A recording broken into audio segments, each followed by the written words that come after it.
This is my 1999 F150 Lightning.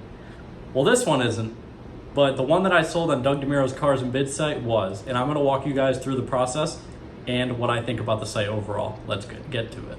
So you might be wondering, why am I selling my Lightning that I love so much? Well, that's for another video. We got exciting things coming to the channel.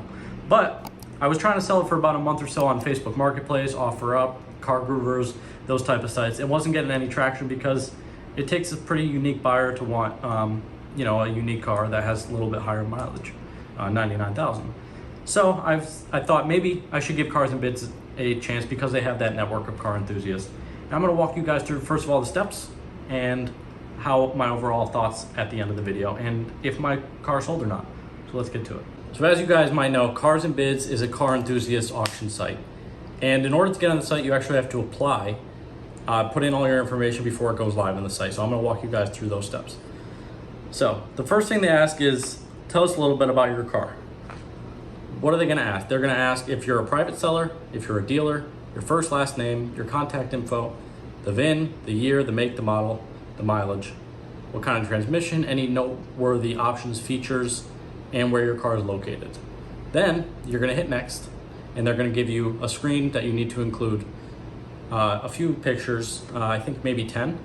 And these are not the pictures that are gonna go up live on the auction, but these are just so they can get a gauge of how much they should set your reserve price at. And the reserve price, if you don't know, is the price at which the lowest possible price that your car will sell. So let's say I had a car and I set the reserve at $10,000. If that car does not reach $10,000 during the bidding, it will not sell. So they are gonna set your reserve price. They're gonna maybe haggle with you a little bit. Say I want to reserve at 20,000. They're gonna come back, no, we think that your reserve should be 17, and maybe in the middle at 18.5 or 19. So that's kind of how that works. But they want to see some sort of pictures before putting the car up on the website so they can determine a good reserve price.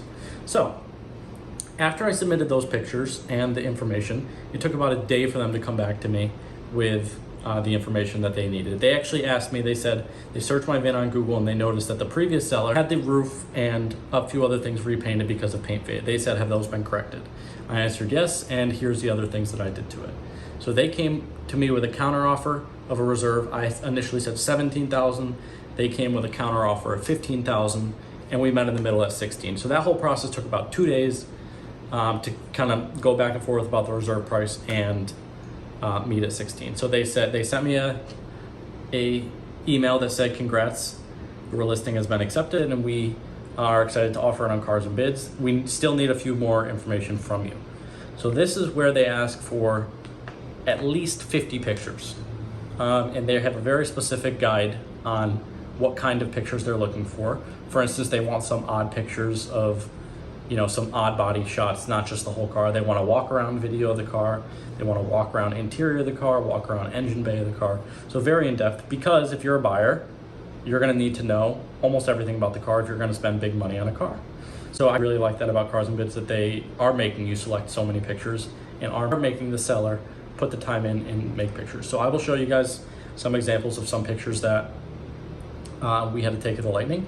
This is the time where it actually did take quite a while to get the car listed. It took probably a week to a week and a half before I heard back from them saying, okay, these pictures are good or not good, but they were all good on my side. And then they were going to create the listing of my truck on the website. So basically they created the draft, they sent it to me, it looks like this. And they wanted me to go through all the materials, make sure all the information that they entered was correct. They didn't miss anything, they didn't miss any pictures, and they ordered the pictures so that you could see all exterior photos, then all interior photos, then all engine bay photos, all documents. They wanted to make sure that all of those were put together correct. And that process took another week. So far we're about 3 weeks into the whole process, which is kind of a little bit longer than I wanted, but I think knowing that they have such a network of car enthusiasts, I think it probably is the right space for this truck. So I was okay with it. I approved the listing, and then it was the final step, which is scheduling. And that process took about 2 days. Basically, they came back to me and said, this is when your date is this date okay for you? And what they do to kind of schedule it is they compare your car to make sure that they don't post it with another F-150 Lightning, because it doesn't really make sense to have two trucks competing against each other that are the same. So they wanted to make sure there wasn't really any similar cars, and they decided that Tuesday would be the best day to list it. So they sent me the time, they sent me how long it'll be up, and yeah, that was it. So now we will get to the actual bidding. So it's Tuesday morning at this point, and I'm excited to see my auction go live. And what I had learned a few days before the listing went live is cars actually start at $0. So there's no bids, there's zero. It's not like you have a starting bid of 5,000, then it goes up from there. So it starts at 0. So I was kind of nervous, you know, maybe no one will bid on it or something. Within the first day, it went to about, I think, $3,000 by the end of the first day. So I was like, oh, cool. From day 2 to day like 5, I didn't really see much action. Maybe it went from 3,000 to 6,000, but there wasn't really much. And I'm kind of getting nervous. There's 2 days left.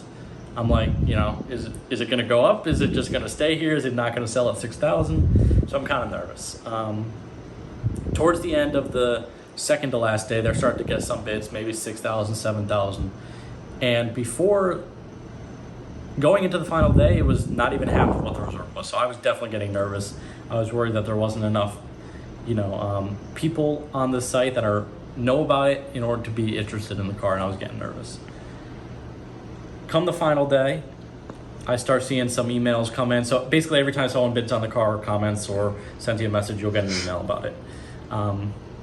But within the last hour of bidding, that's when absolute madness broke out. It went from, I think, about 8,000 all the way to almost 16,000 right after another. It was 8,000, 9,000, 10,000, 11,000 bids, and they just kept piling in. And within the last 30 minutes, I think we probably had 20 bids or so just competing with each other. And it was really exciting to see. It kind of made my heart race a little bit, like, oh my goodness, my truck is selling and people are interested. And it was just a really cool process. And my reserve, like I said, was $16,000, and the bid got to $15,400. And one thing that I didn't mention that is pretty important and pretty cool is that Cars and Bids will actually pay your reserve price within a certain amount. So say the bidding came to $15,400, Cars and Bids actually is paying me $600 to meet my reserve price. So it's kind of a win-win, meaning the buyer gets the car at the right price, the seller gets all of his money that he needs for the reserve, and Cars and Bids is able to successfully sell the car on their site. So it's a really cool feature that I haven't seen anywhere. I also haven't sold a car anywhere else besides Marketplace, but it was really cool to see that it's kind of win-win-win, and it's kind of unique. So that was the whole process, and as soon as the bidding ended, Cars and Bids sent a comment saying congrats to Carrier and the seller, or Carrier and the buyer, for getting a great truck, and we hope everyone's happy. And within 5 minutes, they sent me the contact info of the buyer, and the buyer got my contact info, and I received a call from the buyer within 15 minutes of the auction, I think. The only thing that I don't like is Cars and Bids. It is kind of crazy to expect this, but Cars and Bids is only a platform. They don't handle any transaction between the buyer and seller. So once Cars and Bids sells the car, it's out of their hands, and then it's between me and the buyer to work out a deal, work out shipping, work out registration, work out any of that. So that is one little bit thing that I wish was improved, but that's kind of crazy to expect them to do it all. But overall, it was a really cool experience. I really like seeing the bids in the final few minutes just start going one after another. People commenting, oh my goodness, how high is it gonna go?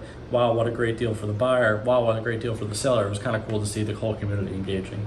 But ultimately, my car did sell, like I said, for $15,400, and Cars and Bids is sending me the last $600 to meet my reserve at $16,000. And I'm really excited because we have something really cool coming to the channel within the next month. So don't worry if you like the Lightning, don't worry. We got some cool stuff coming for you. And yeah, I hope you guys are excited to see what's next. Leave any comments you had down below about either Cars and Bids or about the channel. Maybe take some guesses at what we're getting next for the channel. But just like that, AVI out.